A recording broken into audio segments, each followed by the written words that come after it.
Hello guys, welcome back to our channel. तो आगे की कहानी शुरू करने से पहले प्लीज़ हमारे चैनल को सब्सक्राइब करें और नोटिफिकेशन बेल को क्लिक करें ताकि आप हमारी एक भी वीडियो मिस ना करें। 31 जनवरी 1999। मेरी अचानक सीट बदलने का रहस्य अब सुलझ गया है। ये बाबा के भगवानों की वजह से नहीं, बल्कि मेरे गार्डियन एंजल और चार्मर ऑफ गर्ल्स दादा की वजह से हुआ। दादा ने अमरजीत कौर मैडम से मिलकर उनसे रिक्वेस्ट की कि मुझे ब्रह्मी शर्मा के पास बिठा दिया जाए, क्योंकि मैं अपने पिछले स्कूल की घटना से अभी भी बाहर नहीं आ पाया था और मुझे नए इंटेलिजेंट दोस्तों की ज़रूरत थी।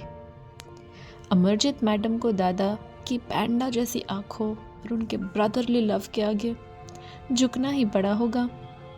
दादा महिला के लिए शहद, हीरे और गुलाबी रंग जैसे हैं। तुमने कहा था कि वो क्लास टॉपर है ना? उसने तुम्हें तुम्हारे जन्मदिन पर विश भी किया था, तो फिर क्या प्रॉब्लम है? तुम्हें ऐसा नहीं करना चाहिए था। क्यों? क्योंकि ये गलत है। इसमें क्या गलत है? क्योंकि तुम चीज़ों को ज़बरदस्ती नहीं कर सकते, इसका जो भी मतलब हो, दादा ने कहा। और मैं कुछ नहीं चाहता, वो सिर्फ अरे शांत हो जाओ रघु।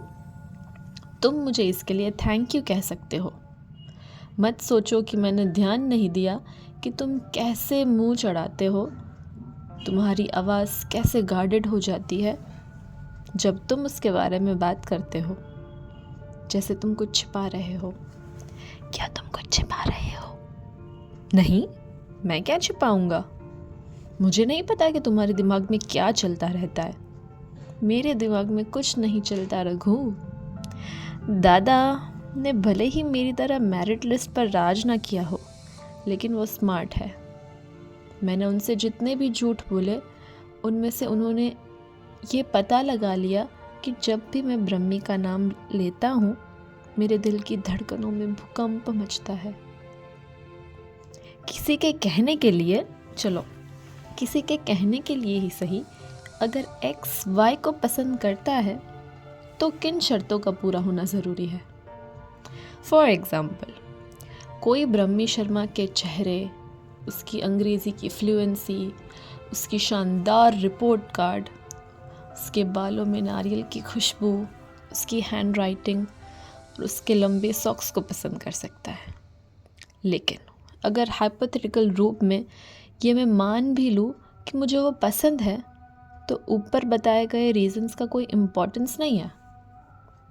मेरे लिए सबसे ख़ास बात यह है कि वो अकेली रहकर खुश रहती है। वो दूसरी लड़कियों को बात नहीं करती। हंसते और दूसरों के साथ समय बिताते हुए देखकर वो ये नहीं सोचती कि काश वो भी उसके साथ होती। वो अपने अकेलेपन का मज़ा लेती है। मुझे बहुत अच्छा लगता है कि वो क्लास से आराम से निकल जाती है, पता नहीं कहाँ जाती है, और फिर ऐसे वापस आ जाती है जैसे कुछ बदला ही ना हो। मुझे अच्छा लगता है कि वो कैसे अपने एब्सेंस को रजिस्टर में चुपचाप दर्ज कर देती है। मुझे अच्छा लगता है कि उसकी आंखें कबूतरों की उड़ान का पैटर्न कैसे देखती है, कि वो शायद ही कभी दिल से हंसती है, कि वो अपनी मुस्कुराहट से सबको बेवकूफ़ बनाती है, और कि वो टीचर्स को कितनी आसानी से ये यकीन दिला देती है कि वो औरों जैसी ही है। अंधकार उसका दोस्त और प्रेमी है, मेरे जैसा नहीं। मुझे यकीन है कि उसने तय कर लिया है कि वो कैसे मरना चाहती है। लेकिन अगर मुझे वो पसंद है तो आखिरकार मुझे खुद को उसके सामने रिवील करना होगा, अपने सबसे अंधेरे सीक्रेट्स के साथ, और उसे जो दिखेगा उसे पसंद नहीं आएगा। और कौन जानता है कि वो क्या छिपा रही है, ये और भी भयानक हो सकता है। आखिर उसकी कलाई के निशान एक बहुत ही उदास कहानी बयां करते हैं, लेकिन उससे दूर रहना कहने से ज़्यादा आसान हो सकता है। उसके विपरीत मेरे और उदासी के रिश्ते में दरारें हैं। मेरी सुसाइडल कर्व आज मुझे बताती है कि मैं थोड़ी सी पसंद और आशा का उपयोग कर सकता हूँ।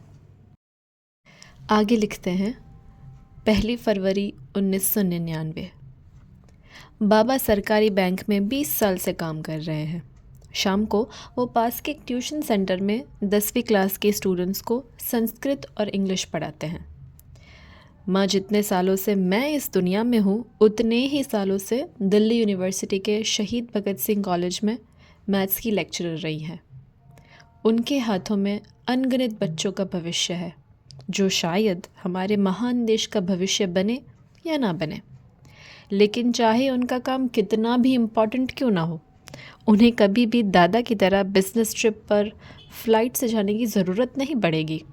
जैसे कि आज दादा गए, हाथ में ब्रीफकेस और सूट पहनकर एकदम स्मार्ट लग रहे थे। हम तुम्हारे लिए बहुत गर्व महसूस करते हैं। बस अब मेरी यही इच्छा है कि तुम्हारे लिए एक अच्छी सी बंगाली लड़की ढूंढ लो। चिंता मत करो, हम तुम्हारी शादी पहली लड़की से नहीं करेंगे।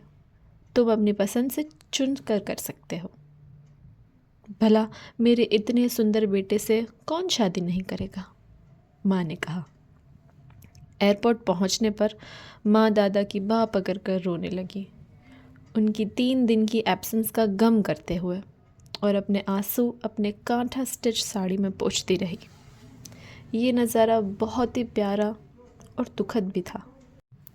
माँ को घर छोड़ने के बाद बाबा मुझे अपने बैंक ले गए, शायद ये दिखाने के लिए कि वो अभी भी महत्वपूर्ण है।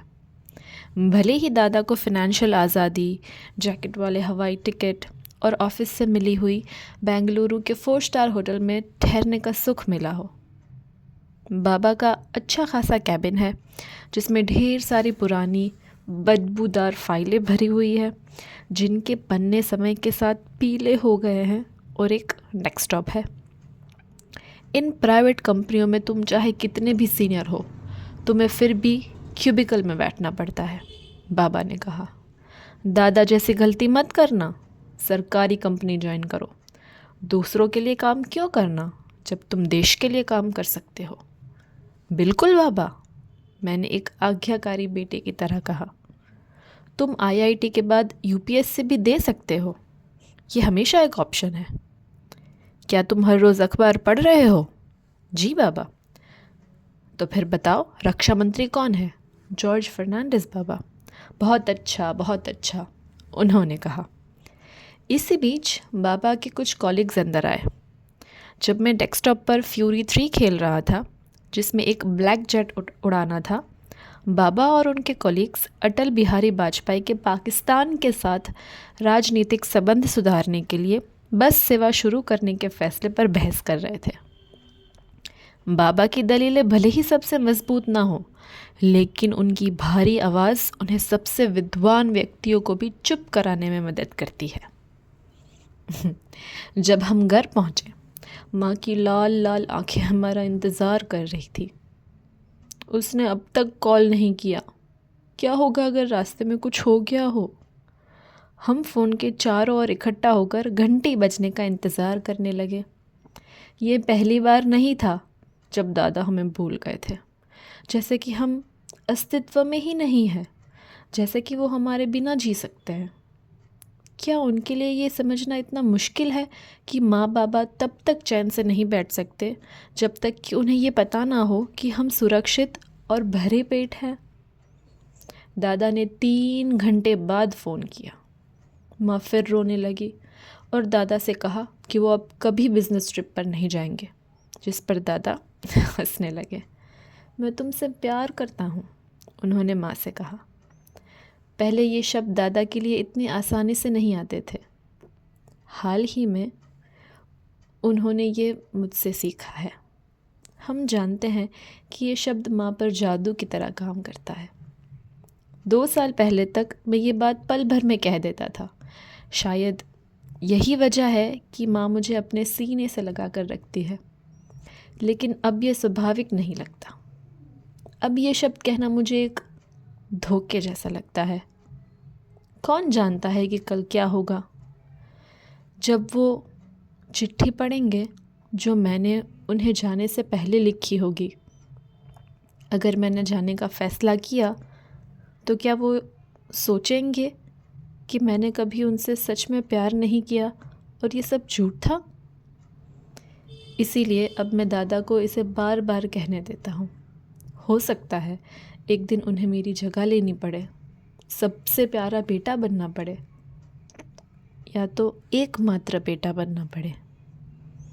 बाद में जब माँ बाबा सो गए, दादा ने फिर फ़ोन किया और कहा कि उनके पास मुझे बताने के लिए कुछ रोमांचक है जब वो लौटेंगे।